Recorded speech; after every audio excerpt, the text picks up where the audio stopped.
నమస్కారం అండి. మనం ఇప్పుడు డోకల సుజాతాదేవి గారు రచించిన అద్దం అనే కథను విందామా? హఠాత్తుగా అక్కడి నుంచి లేచి లోపలికెళ్ళింది భాను. చంద్రం తల్లి వైపు కంగారుగా చూశాడు. ఆమె దిగులుగా తలవాల్చుకుంది.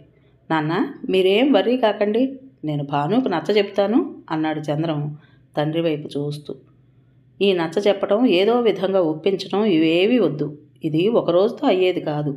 ముందు ముందు ఎప్పుడూ ఆ అమ్మాయి నిన్ను నిలవేసి ప్రశ్నించే పరిస్థితి ఎప్పుడూ రాకూడదు.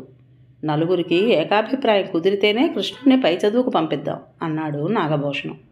అయినా ఎంతోమంది పాలిటెక్నిక్ చదివి ఉద్యోగం చేస్తూ ఇంజనీరింగ్ పూర్తి చేస్తున్నారు. ఎవరూ మాట్లాడకపోవడంతో మళ్ళా రెట్టించి అన్నాడు నాగభూషణం. ఈ పిల్లకేమైనా ఒంట్లో బాగా లేదా ఏమిటి అంటూ లోపలికెళ్ళింది శాంతమ్మ. లోపల గదిలో బట్టల మడత పెడుతోంది భాను. నేను మడత వేసేదాన్ని కదమ్మా, నువ్వు అట్లా గబాలను వచ్చేస్తే కడుపులో వికారం పెడుతుందేమో అనుకున్నా. అవి నేను మడత వేస్తా కానీ కాస్త ముఖం కడుక్కుని వచ్చి ఆ నిమ్మబద్దలైనా చప్పరించు.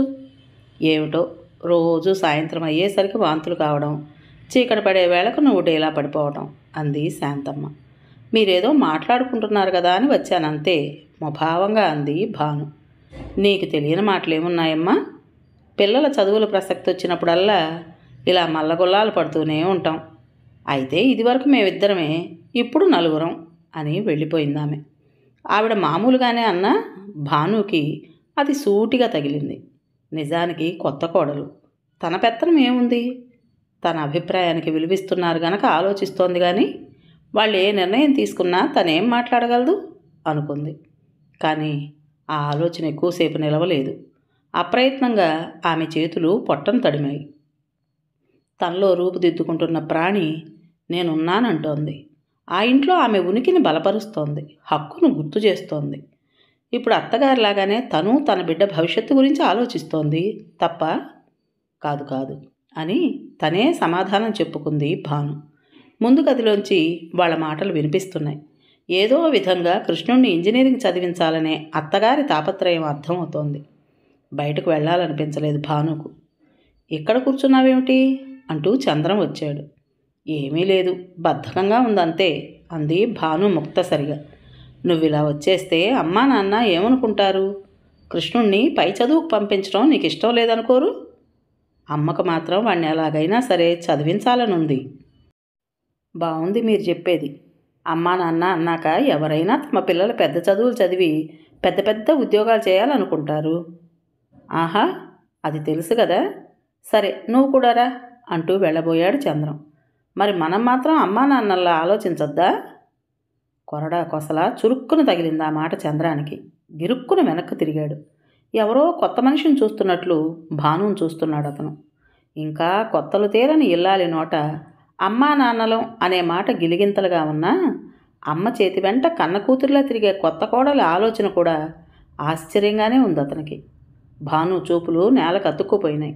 సొమ్ముతో సహా పట్టుబడిన దొంగల దడదళ్ళాడుతోంది. పడమర వైపు కిటికీలోంచి అస్తమిస్తున్న సూర్యుడి జేగురు వెలుగు భాను ఎడమ చెంప మీద పరుచుకుంది.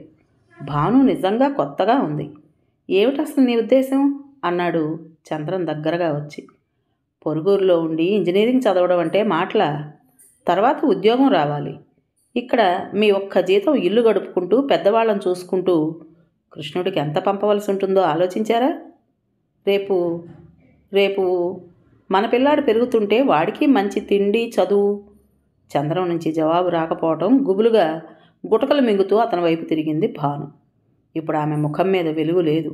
కానీ భాను, ఈరోజు మనం తీసుకునే నిర్ణయం మీద కృష్ణుడి జీవిత విధానం, అతని చదువు, ఉద్యోగం, ఇల్లాలు, పిల్లల జీవన స్థాయి అన్నీ ఆధారపడి ఉన్నాయి తెలుసా అన్నాడు చంద్రం.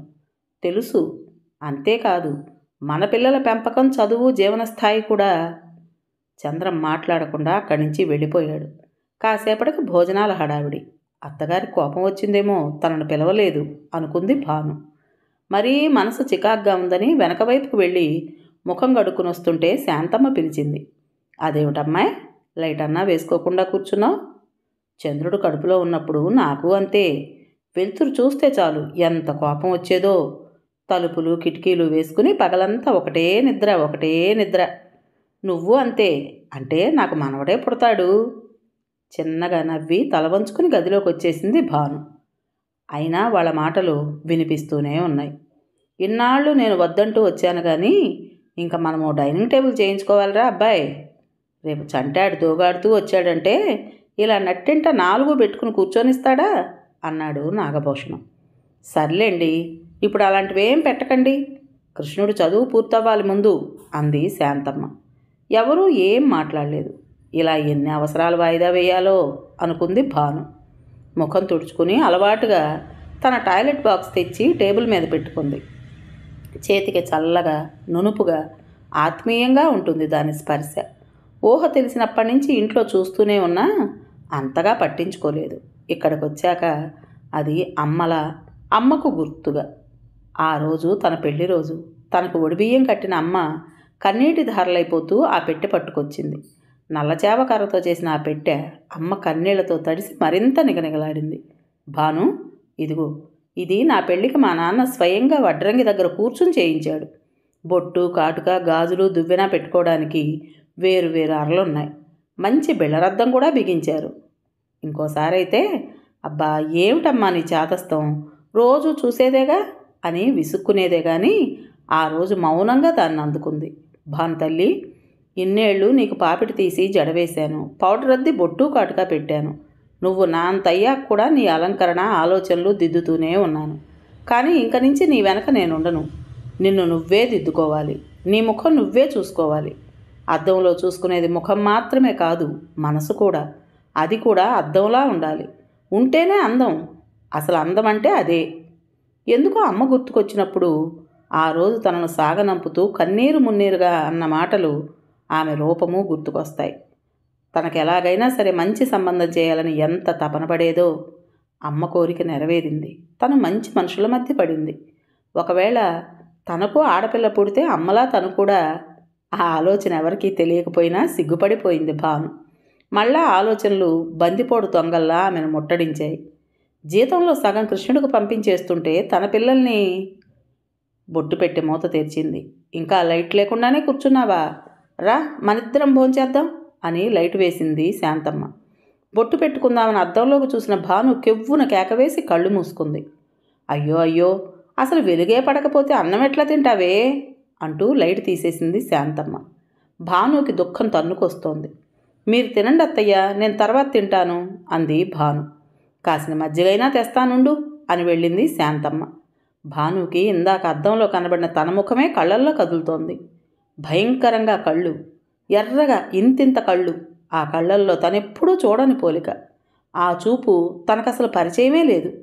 ఆ చూపుతో కవళికలన్నీ వికారమైపోయి అసలు అది తన ముఖమేనా? అమ్మో అమ్మో అనుకుంటూ ముడుచుకుని పడుకుంది. నెమ్మదిగా మగతలోకి జారిపోయింది. కాస్త మజ్జిగన్నమైనా తినుభాను అంటూ శాంతమ్మ వచ్చి తట్టి లేపుతోంది. రా, నీకోసమని పచ్చిమిరపకాయలు వేసి చింతకాయ పచ్చడి చేశాను, నోటికి హితవుగా ఉంటుంది అంది శాంతమ్మ. మళ్ళీ బెడ్ లైట్ మోగ వెలుగులో ఆవిడ అమ్మలా కనబడింది భానుకు. పదండి అని వెళ్ళి అత్తగారితో పాటు భోజనానికి కూర్చుంది. నిజంగా పచ్చడి అమృతంలా ఉంది. కడుపు చల్లబడుతుంటే మనసు చల్లబడుతోంది. ముందు గదిలోంచి వాళ్ళ మాటలు వినిపిస్తున్నాయి. పాలిటెక్నిక్ చేరినా ఖర్చే కదా కృష్ణ అన్నాడు చంద్రం. కానీ ఉన్న ఊళ్ళో ఇంట్లో ఉండి చదువుకోవడము, పై ఊళ్ళో చదవడము ఒకటేనా అన్నాడు నాగభూషణం. కాసేపు ఎవ్వరూ మాట్లాడలేదు. ఎలా చూసినా ఈ చదువు అదనబ్బరువే నాన్నగారు అన్నాడు కృష్ణ. సరిగ్గా అన్నయ్య ఇంటర్ పాస్ అయ్యాక ఇదే సమస్య వచ్చింది. ఏదో ఆ రోజుల్లో స్కూల్ ఫైనల్ చదివి గుమాస్తాగా స్థిరపడ్డాను. అన్నయ్య కూడా ఏదో పనిలో జొరబడతాననే అన్నాడు. కానీ నేను వినలేదు. నా పెన్షన్ అమ్మి పారేశాను అన్నాడు నాగభూషణం. వింటున్న భానుకి పొలమారింది. చెప్పద్దు, పెన్షన్ అమ్మేయడం అంటే నాకు భయం వేసింది. రేపు పిల్లలు మనల్ని చూసినా చూడకపోయినా ముసల్తనంలో మనకు ఆధారం ఏంటండి అని అల్లాడిపోయాను. మీ మామగారు వినలేదు. పిచ్చిదానా, పుడుతూనే కుప్పెడు నూకలతో పుడుతున్నారా ఎవరైనా? మన ముసల్తనం ఎలా గడపాలనుందో ఈ పాటికి నిర్ణయం అయిపోయే ఉంటుంది. తలరాత ఒక్కసారే రాస్తాడేవాడు, అది 100 సార్లు మారదు అన్నారు అంది శాంతమ్మ.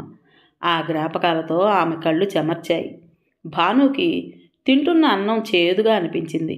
చెయ్యి గడుక్కుని గిన్నెలన్నీ సర్ది గదిలోకి వెళ్ళిపోయింది. శాంతమ్మ ముందు గదిలోకి వెళ్ళింది. అట్లా వాడి ఎంఎస్సీ పూర్తయింది. నీ మాటకొస్తే అందరూ లక్షలు లక్షలు పోసి కొనుక్కునే ఇంజనీరింగ్ సీటు నువ్వు స్వశక్తితో సంపాదించుకున్నావు. ఇక మనకున్నది ఇల్లొక్కటి అన్నాడు నాగభూషణం. అప్పుడు నోటి దగ్గర కూడు, ఇప్పుడు నెత్తి మీద గూడు అంది శాంతమ్మ. అలా అనకమ్మా, మేము లేమా? మేమెక్కడుంటే మీరు అక్కడే ఉంటారు, మేమేం తింటే అదే తింటారు అన్నాడు చంద్రం. అవుననుకో అని శాంతమ్మ ఏదో అంటోంది. భానుకి నిద్ర పట్టేసింది. భానుకి మెలకు వచ్చేసరికి తెల్లగా తెల్లారింది. చంద్రం సన్నగా ఈలవేస్తూ తలదూకుంటున్నాడు. భాను వెళ్ళి ముఖం కడుక్కుని వచ్చేసరికి శాంతమ్మ కాఫీ కలిపింది. కాఫీ తీసుకెళ్ళి చంద్రానికి ఇచ్చింది భాను. ఆహా, నులివెచ్చని తొలి వెలుగులో చెలిచేతి కాఫీ అమృతం అన్నాడు చంద్రం. ఏమిటి పొద్దున్నే కాఫీ డైలాగులు చెప్తున్నారు? అయినా ఇది మీ అమ్మగారి చేతి కాఫీ, తెచ్చింది మాత్రమే నేను అంది భాను. నీ చేయి తగిలింది కదా. ఏమండి? ఏమిటండి చిలిపిగా అన్నాడు చంద్రం. మరి అత్తయ్య చెప్పారు, మామగారు అన్నారట అని భాను ప్రారంభించేసరికి చంద్రం సరదా మూడు చెదిరిపోయింది. చూడు భాను అని ఏదో చెప్పబోయాడు. అబ్బా, నే చెప్పేది వినమంటుంటే. సరే చెప్పు. పుడుతూనే గుప్పెడు నూకలతో ఎవరూ పుట్టరట. విధివ్రాత ఒక్కసారేనట, అది 100 సార్లు మారదట. అయితే మరి మన మన పట్టరాని సిగ్గు భాను బుగ్గల మీద మొగ్గలేసి చలితాధరాల అంచుల మీద చిరునవ్వులు పూసి వాలుకళ్ళ రెప్పల మీద వాలిపోయింది.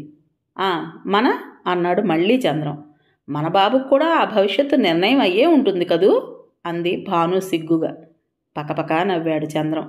నిన్న మొన్నటిదాకా తల్లిచాటు పిల్ల, ఇవాళ కాబోయే తల్లి. ఇంత స్వార్థం ఎప్పుడొచ్చింది భాను నీకు? అప్పుడే అమ్మలా మాట్లాడుతున్నావు. ఇంక వాడు పుట్టాక మా గతి. అవును, స్వార్థంతోనే చెప్తున్నా వినండి. ఇంటి విషయాలేమీ ఆలోచించకుండా హాయిగా కృష్ణుణ్ణి హన్మకొండ వెళ్ళి ఇంజనీరింగ్లో చేరమనండి. ఇంట్లో ఓ భాగం అద్దెకివ్వచ్చు కదా. అడ్మిషన్కి ఎలాగో మామగారి పిఎఫ్ మీ సేవింగ్స్ ఉన్నాయి కదా. ఒకటే హైరానా పడిపోతున్నారు నిన్నటి నుంచి. ఆరిందాలా అంటున్న భానుని చూసి మురిసిపోతున్నాడు చంద్రం. చుట్టుకుంటున్న అతని చేతుల్ని విడిపించుకుంటూ బొట్టు పెట్టి తీసింది భాను. పరవశంగా అద్దంలోకి చూడగానే ఈసారి తన ముఖం తనకే ముద్దొచ్చింది. కథ పేరు అద్దం.